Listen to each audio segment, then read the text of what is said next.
დილამშვიდობისა საქართველოს თავის დილის გადაცემა დაბრუნდა პირდაპირ ეთერში. დილამშვიდობის.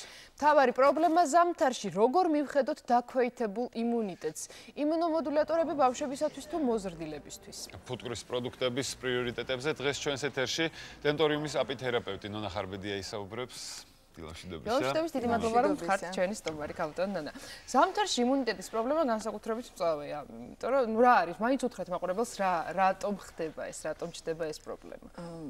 სხვათა შორის ზამთარში სხვადასხვა ვირუსული ინფექციები განსაკუთრებით აქტიურდება.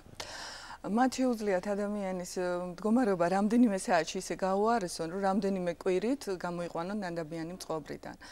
დავადდება თუ არა ადამიანი ინფექციებთან კონტაქტის შედეგად, ამას განაპირობებს ჩვენი ორგანიზმის იმუნიტეტი. ანუ იმუნიტეტი არის ჩვენი ორგანიზმის თავდაცვის სისტემა, რომელიც ჩვენ გვიცავს ძირითადად მიკრობებისგან, ანუ ვირუსებისგან და ბაქტერიებისგან. საერთოდ იმუნიტეტი ეს არის ორგანიზმის რთული დაბალანსებული სტრუქტურა, რომელიც მუდმივად რეაგირებს სხვადასხვა შინაგან თუ გარეგან გამაღიზიანებლებზე, ანუ ფაქტორებზე. იქნება ეს ვირუსები, ბაქტერიები, ტოქსიური ნივთიერებები თუ სხვა. მოკლედ შეგვიძლია ჩამოვაყალიბოთ, რომ იმუნიტეტი ეს არის ჩვენი ორგანიზმის ადეკვატური რეაგირების უნარი სხვადასხვა უცხო აგენტებზე, ანტისხეულებზე. იქნება ეს, როგორც უკვე გითხარით, თავარი დამცველი. თავარი და თავარი საზრუნავი ჩვენთვის, რომ გავუფრთხილდეთ იმუნიტეტს. როგორ მიხვდეს უფრო ალბათ მშობლების პრობლემა, იმიტომ რომ დიდ ასაკში ამაზე უფრო ნაკლებად ფიქრობ, თუმცა ესეც შეცდომა. როგორ მიხვდეს მშობელი, რომ ბავშვს უკვე ითდება იმუნიტეტი, რა სინდრომებით, სიმპტომებით?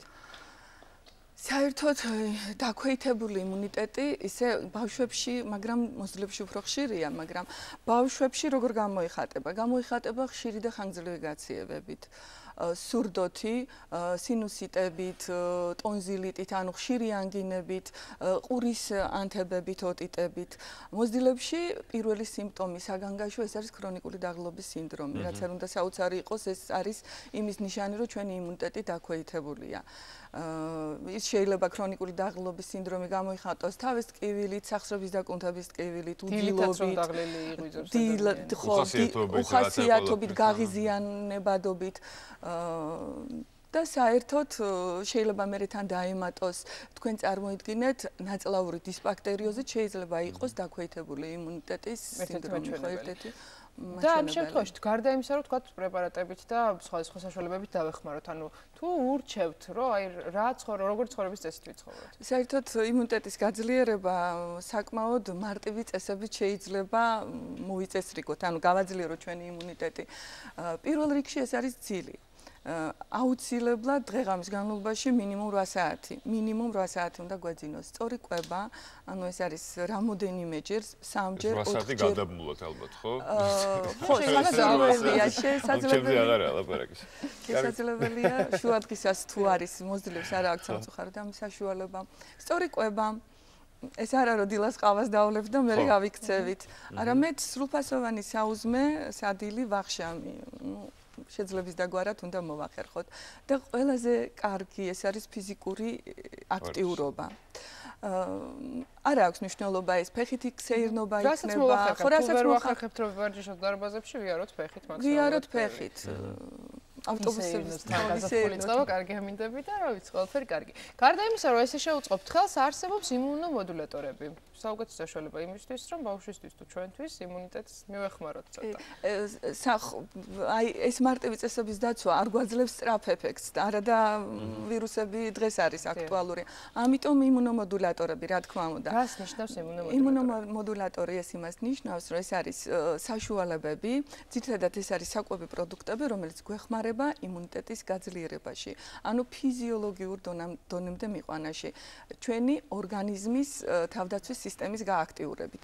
მე მინდა გავავლო ზღვარი იმუნომოდულატორებსა და იმუნოსტიმულატორებს შორის. იმუნოსტიმულატორები მოქმედებენ როგორც დოპინგები, ანუ ორგანიზმის რეზერვის ხარჯზე და შემდეგ როცა ვთქვათ სწრაფი ეფექტია, მაგრამ ძალიან ხანმოკლე და შემდეგ უკვე პრობლემა ორმაგდება.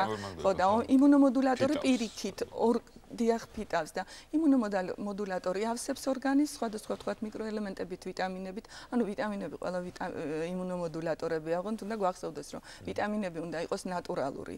ანუ ის უნდა მივიღოთ ნატურალური სახით. ნიშნოთ ჩვენიც ვიტამინები მივიღოთ და ვითომ ამით შეიძლება. ხო, ოღონდ ნატურალური, არა სინთეზური, ამას ხო ხას უსვამ, იმიტომ რომ სინთეზური ვიტამინები უფრო იმუნოსტიმულატორის ფუნქციას ასრულებენ. და ერთ-ერთი გამოსავალი ეს არის ფუტკრის პროდუქცია. აი ეს არც ვიტამინებში არ გადის, არც წამალში, ეს არის საჭმლის დანამატი, რომელიც არის იდეალური საშუალება იმისთვის, რომ მართლა რა ვიცი, ბევრს აქვს მე პირადად გამოსავალი. ეს არის საკვების პროდუქტი. კი, ეს არის საკვები. თან მარტივია, რომ ბავშვსაც ანუ მარტივად მიაწუდი, ხო, რომ ის როგორც წამალს არ აღიქვამს ამას, როგორც კაფეც, ესე იმიტომ რომ ტკბილია და გემრიელი. ეს რეებია რომ უთხრათ. ეს არის სხვადასხვა სახის დრაჟეები. უბრალოდ მინდა გითხრათ, რომ ფუტკრის პროდუქტებიდან ყველაზე ძლიერად გამოხატული იმუნომოდულატორული თვისებები აქვს პროპოლისი. პროპოლისი საერთოდ მოიაზრება როგორც ბუნებრივი ანტიბიოტიკი, თუმცა ანტიბიოტიკისგან განსხვავებით ის არ იწვევს ნაწლავურდის ბაქტერიოზს და არ აქვს გვერდითი მოვლენები. ჩვენ ექსტრალორი და ოდევიტი აურიეთ. ეს ერთმანეთში უნდა აერიოს ყოველთვის? უმჯობესია ერთმანეთში შეიძლება აერიოს. ცალ-ცალკეც მიიღება, მაგრამ ერთად უფრო ავსებენ ერთმანეთს. კი, აგიხსნით, ესე იგი, ოდევიტში პროპოლისის კონცენტრაცია უფრო მაღალია და აქ შემავალი სამკურნალო მცენარეები მოქმედებენ, კი, აი ასე უნდა აურიოთ, ძალიან ლამაზი გამოდის. ცალ-ცალი ნაზავი გამოგვივიდა. პროპოლისი თვითონ მაღალი კონცენტრაციით შედის ოდევიტში, ანუ მოქმედებს რესპირაციულ სისტემაზე, სასუნთქზე და საერთო იმუნიტეტზე. ხოლო ექსტრალორი ეს უფრო არის ზედასასუნთქი გზების პრობლემის მოსაგვარებელი, იმიტომ რომ ვირუსებთან კონტაქტის დროს პირველ რიგში ზიანდება ზედასასუნთქი, ცხვირხახა, ყელი და ასე შემდეგ. ესე იგი, ექსტრალორს შეუძლია ცხვირხახაში მიმავალი პროცესების, ფიზიოლოგიური პროცესები გამოასწოროს, ანუ დაიყვანოს ფიზიოლოგიურ დონემდე. რომ ვურჩათ, ანუ რა ასაკიდან შეიძლება მივცეთ ეს ნაზავი? დრაჟების მიღება შესაძლებელია 1 წლის ასაკიდან. ექსტრალორის და ოდევიტის მიღება, ну, პრინციპში 8 თვის ასაკიდანაც შესაძლებელია ამათი. უბრალოდ ბავშვმა უნდა კონდეს იმის უნარი, რომ ეს გაწუწუნოს და გადაყლაპოს, ანუ თუმცა დავშვნაც შესაძლებელია, რომ თქვა დაუშვნა, წყალში გავხსნათ და ისე მივცეთ დღეში 3 ჯერ, ჭამამდე 15-20 წუთით ადრე. უბრალოდ 15-20 წუთი ეს იმისთვის არის საჭირო, რომ ორგანიზმმა სრულად შეითვისოს. აქ არის ყვავილის მტვერიც, პროპოლისთან ერთად. ყვავილის მტვერი ეს არის უნიკალური ვიტამინო-მინერალური კომპლექსი. მე უკვე მოგახსენეთ, რომ ვიტამინები ეს ზუსტად იმუნომოდულატორული თვისებები ახასიათებს და მინდა გითხრათ, რომ C ვიტამინის 50-ვე იზომერია ყვავილის მტვერში, როცა სინთეზურში ეს შეუძლებელია.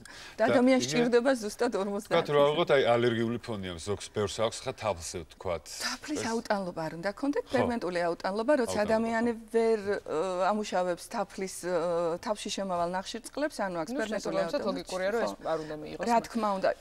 გვაქვს კიდევ მეორე, ხო? გვაქვს კენკრის კოქტეილი. კენკრის კოქტეილი ეს აქ ყველაფერ ამას ფუტკრის პროდუქტს ყვავილის მტვერში დამატებული აქვს. კიდევ 3 კენკრა. 3 კენკრა ეს არის შტოში, შავი ცირცელი და წითელი მოცვი. იმის გარდა რომ იმუნიტეტს ამყარებს, ამის გარდა მასში შემავალი კენკრა ბუნებრივად შეიცავს ისეთ ვიტამინებს, როგორიც არის C ვიტამინი. ეს ძალიან აქტუალურია ახლა ამ სეზონში და ასევე იმუნიტეტის გასაუმჯობესებლად. ეს განსაკუთრებით რეკომენდებულია ბავშვებისთვის, თუმცა მოზრდილებმაც უნდა დაჩაგრული გამოდიოს და მოზრდილები. იმიტომ რომ ბავშვებზე საუბრობთ, მაგრამ იგივენაირად შეუძლიათ მოზრდილებმაც ეს ყველაფერი რა თქმა უნდა. რადგან ყველაფერი საუკეთესო ბავშვებისთვის გინდა ერთ-ერთი საუკეთესოა, რაც ჩვენ გვაქვს კომპანია ტენტორიუმში ბავშვებისთვის, იმიტომ რომ განსაკუთრებით ზრდაში ჩამორჩენილი ბავშვებისთვის და ვისაც წონის დეფიციტი აღინიშნება. როგორც წესი ბავშვები ცუდად ჭამენ. ანუ მადის მომატებასაც შეუწყობს ხელს. თუმცა მოზრდილებში ასეთი ეფექტი არ აქვს. ასე რომ შემიძლია დავაწყნარო თავი შეიკავოს.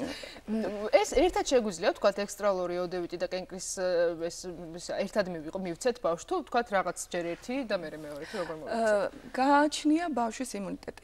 იცით, მინდა გითხრათ, რომ თუ ვირუსული ინფექცია უკვე აქვს, თქვა ან გრიპი ან რესპირაციული, გავიგეთ ტენტორიუმის შესახებ და უკვე ბავშვს აქვს ვირუსი. მაშინ უმჯობესია ექსტრალორი და ოდევიტი, იმიტომ რომ ეს ინტოქსიკაციის სინდრომს მოხსნის სწრაფად მოაგვარებს იმ პრობლემებს, იმუნიტეტსაც ძალზე სწრაფად გაზრდებს. რამდენი ხანი არის პერიოდი, როდესაც ბავშვმა უნდა მიიღოს? მინიმუმ თვენახევარი, არა მარტო ბავშვმა, არამედ დიდმაც. მინიმუმ თვენახევარი. ისე ჩვენი პროდუქტის ხანგრძლივად მიღებაც საჭიროა, იქიდან გამომდინარე, თუ რა მდგომარეობაშია ჩვენი იმუნიტეტი.